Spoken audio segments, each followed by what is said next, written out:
Digimon and Pacific Rim had a baby, and then the United States Department of Defense got a hold of it, and they added guns, big guns. That's Zoids. Come on. Oh yeah, oh yeah. What's up, everybody? Celtic Character back with our video, getting those. No, not back with our video. Back with another reaction. Get those 10s and 20 views. New channel we're reacting to. Not a new channel I have watched. We are reacting to the one, the only Mandatory Fun Day. Very, very funny man. I see a lot of his shorts. I like a lot of his videos. So it's a lot of simple things. Today we are reacting to Zoids Explained. Simpler Times Saturday episode 1. I am a fan of Zoids, both iterations of it. The one where it's like Ancient Wars and the one that's basically like a glorified mech battle. Both of them are great. Both of them are designed to sell toys. Not gonna lie. But the ability to kind of continue those series at any time. So, without further ado, I don't need the Soul Eater video on my chest. That's a surprise for next Wednesday. Channel logo is above my head. Title is below me, and of course, link is in the description for the original video. Let's get to it. Hello, Mr. Mandatory Fun Day. Oh yeah, he's also a military vet. So, let's get to it. The United States Department of Defense got a hold of it, and they added guns. Pacific Rim had a baby. Digimon. Hold on. So, here we go. Sorry. Now go. Digimon and Pacific Rim had a baby, and then the United States Department of Defense got a hold of it, and they added guns, big guns. That's Zoids. Come on. Oh yeah. Oh, he's going with technically the sequel, but it came out first. On in and forget all your troubles and worries, and join Mandatory Fun Day for Simpler Times Saturday. Today we're going back in time. We're going to talk about Zoids. You probably. Before we even get For to Simpler that, Times Saturday. Today we're first going to talk about his setup. One, American flag, very nice flag, which looks like those are all challenge coins. Granted, he's in the military, that makes a lot of sense. Challenge coins are basically someone who has a rank, has the coin per minute, so basically like like the drill sergeant or master at arms, the boat, like the captain of a boat, they all have that. The master ball sitting right here. I'm not sure what this one is. Actually, I don't know what any of that is. Is that a Jolteon Pokeball? That's obviously a health potion. Black Rifle Coffee, not shocked there, and going back in time. We're going to talk about Zoids. You probably remember it fondly. Saturday morning as you listen to the culmination of your parents' divorce in the background, which, despite what everybody says, it was not your fault. it could have been. If your parents got married because they had a shotgun wedding because of you and they didn't really love each other, they just were two horny people that hooked up, might be slightly your fault. It wasn't your fault. Mom and Dad love you very much. I'm Mandatory Fun Day, and this is Simpler Times Saturday. Today we're talking through the lore of the Zoids TV shows. At the heart of Zoids is a simple idea. On the far side of the Milky Way lies Planet Z, home to metallic. Also, in real time, it's they want to sell like buildable robots. Living war beasts called Zoids. Animals, dinosaurs, insects with various weapons. People pilot them, befriend them, and very often nearly end the world with them. The shows don't all True. share like one strict canon, but each takes the same toys, literal and figurative, and spins a different legend. First, we're going to talk about Chaotic Sentry and Guardian Force. Yeah, Chaotic Sentry is supposed to be the first iteration, but it came out second, which is hilarious. War story with ancient mystery. In Chaotic Sentry and Guardian Force specifically, humans are not native to Planet Z. They arrive after the ancient Zoidians. The show even says Fiona is an ancient Zoidian who lived before humans came to Z, implying Zoids and Zoidians predate human contact. Discovery is long in the past by the time the series starts. We start with Van Flyheight, a desert kid who finds two things in some ruins: a mysterious amnesiac girl named Fiona, and a small dragon-like Zoid called an organoid, Zeke. When Zeke... Yeah. He found a pet and a girlfriend in the middle of the woods. Go out in the desert. Go for it. You can find it too. Fuses with a larger Zoid, it heals, evolves, and it causes commercials apparently in ads. Just saying. Multiple ads. Yeah, I don't know why, but yeah. To be a little Okay, and next. fights far beyond its specs. Oh, look, it's the Liger, more or less the Shield Liger. That one discovery puts Van on a road trip through a fragile ceasefire between the Helic Republic and the Gylos Empire, a conflict that's been simmering for generations. Organoids are unique to this show's continuity, and they're tied to the lost ancient Zoidians. They don't just power up machines, they carry memories, choose partners, and sometimes push a Zoid to evolve. Think of them as living catalysts that remember a civilization most people think is a myth. It's like a telephone. Yeah, I'm going with telephone. As Fiona's memories return, we learn about Zoid Eve, an ancient mechanism sealed away with a world-ending monster, the Death Star. Zoid Eve is described as the source of Zoid life. Tampering with it is how you turn a cold war into an apocalypse. That's exactly Pretty much what happens. what the villains try, culminating in a showdown where heroes and armies throw everything at an awakened superweapon. The war ends, Yeah. but only after we're shown how old and alive Z's secrets really are. Chaotic Century and its sequel arc, Guardian Force, established Zoids as living partners first, weapons second. Bonds, evolution, and ancient tech are the keys to the power scale in this timeline. Yep. Oh, New Century. This is the one I grew up on, and it's great. Century treats battles as a regulated sport. There's judges and a battle commission, and Fusers is a Blue City-centric competition. It's an adventure on Z. Both assume a world where humans have known or used Zoids for a long time. Zoids aren't marching in armies, they're competing in a regulated battle sport. The Zoid Battle Commission runs tournaments, judge robots drop from orbit to officiate, and teams chase prize money, sponsors, and bragging rights. Yeah, it's basically prize fighting mixed with like competitive like swimming or like your high school wrestling. Okay, we gotta face off against, Southeast West High this weekend. Next week we got Northwest America, and then we have Southeast Canada. That's basically how the show works. Our POV is the Blitz team, led in spirit by BitCloud and his White Cat Zoid, the Liger Zero. How the fights work is that there are Oh, you're gonna skip over the fact that Bit was just randomly on the battlefield and just jumped into the Liger Zero of Zoid that no one could pilot, then he does. fairly strict rules. Most battles happen on designated fields, with judges calling fouls and, when needed, orbital slapdowns on cheaters. Yeah, basically they would say basically it was a duel. It was an old school like, all right, we're gonna fight using these rules at this location. You go with that, we're good with that. I'll send it into the battle commission. Tech Star is Liger Zero's CAS, changing armor system. Full body loadouts you can swap for speed, like the Jaeger, blades, like the Schneider, or artillery, like the Panzer. In some episodes, I don't know why they're always German.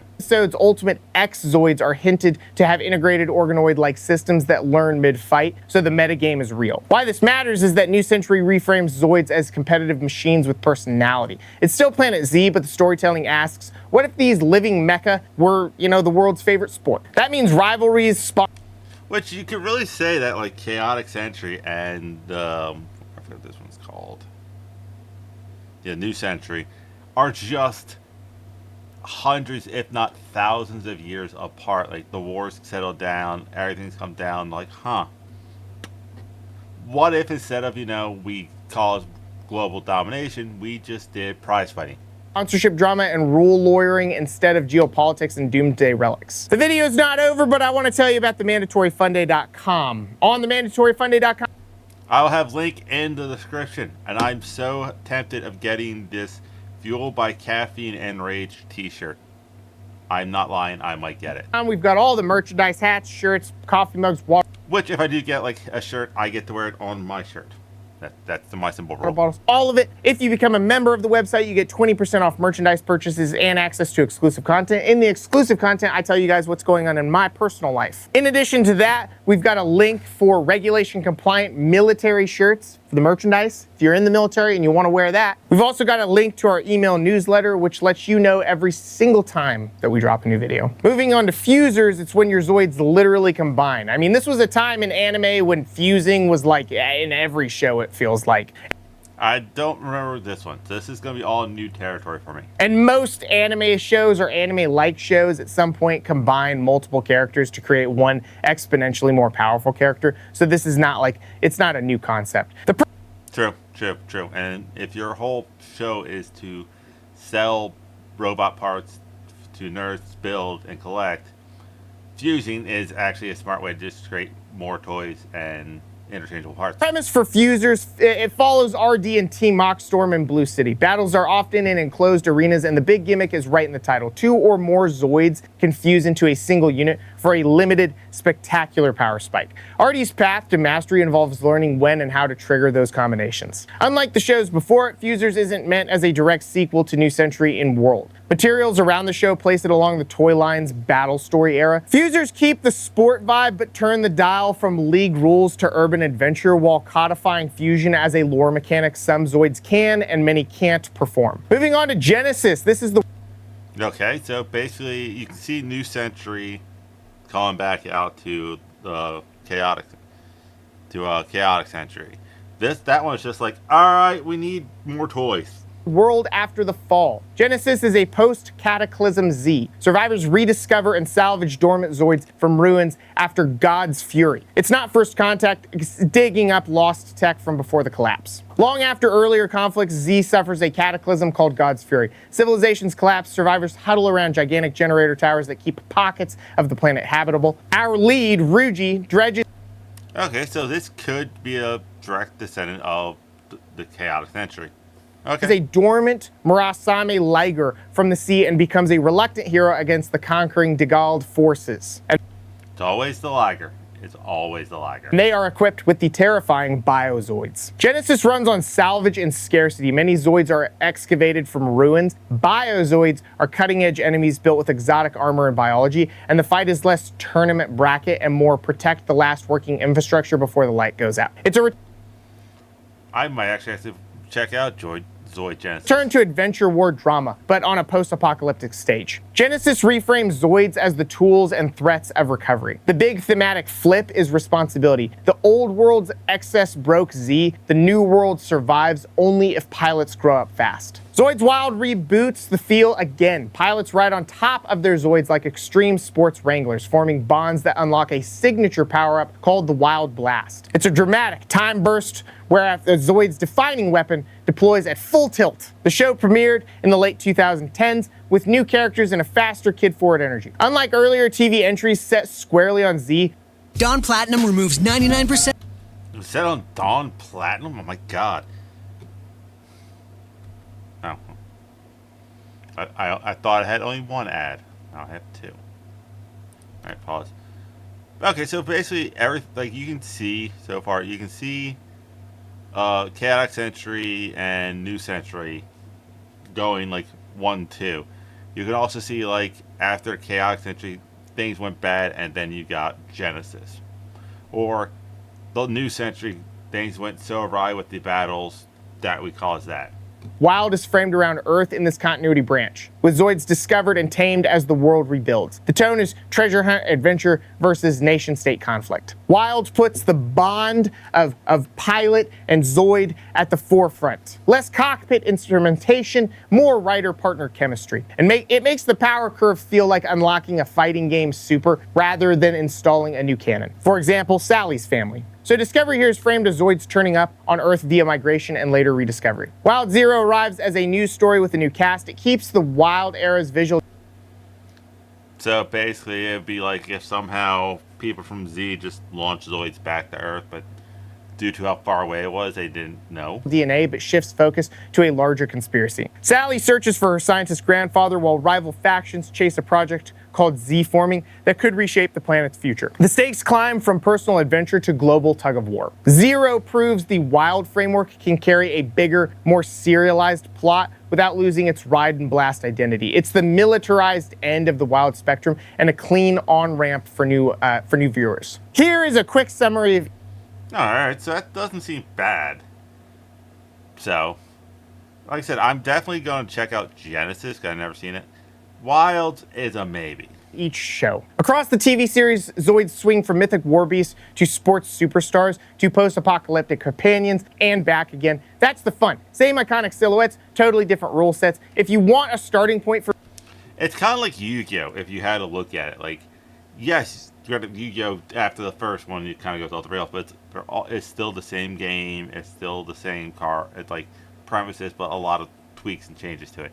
Unlike Pokemon, it's just Ash. Viewers, Chaotic Century for the epic, New Century for the hype, Genesis for the quest, and Wild or Wild Zero. I'm not having a stroke, I swear, for the Words are hard, I understand. Ride and Blast reboot. You tell me which one you thought was the best, or if you thought one was better than another, but the concept of one was better than that. Tell me about that too. This show was so cool to me. I mean, it's like... I gotta agree with him. It was a super fun show. Like, I first saw it on Toonami, and it was the New Century. First ones I saw with New Century. It's like, wait a second. It's a tournament where they get to fight in giant robots, and there actually is an evil, the dark whatever, with their own dark judges that's trying to like manipulate it and like fight people. It's crazy. There's a weird love triangle between the one girl's dad and the evil guy. Then I saw New Century, and it's like, oh, cool. It's kind of like prequel. So everything a little kid could possibly want. You know, not just little kids, adults. Hey, dude, there's a show with giant robot battles. You want to watch it?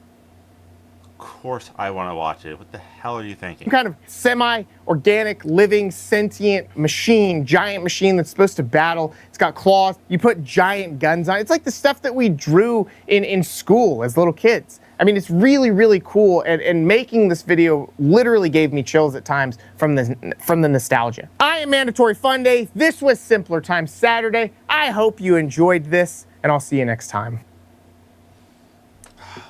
Good video. Good video.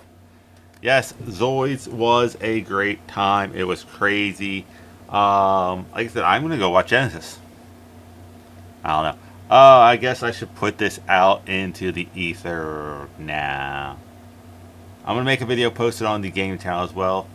I am a interweb VTuber idiot doing this for fun, not profit yet.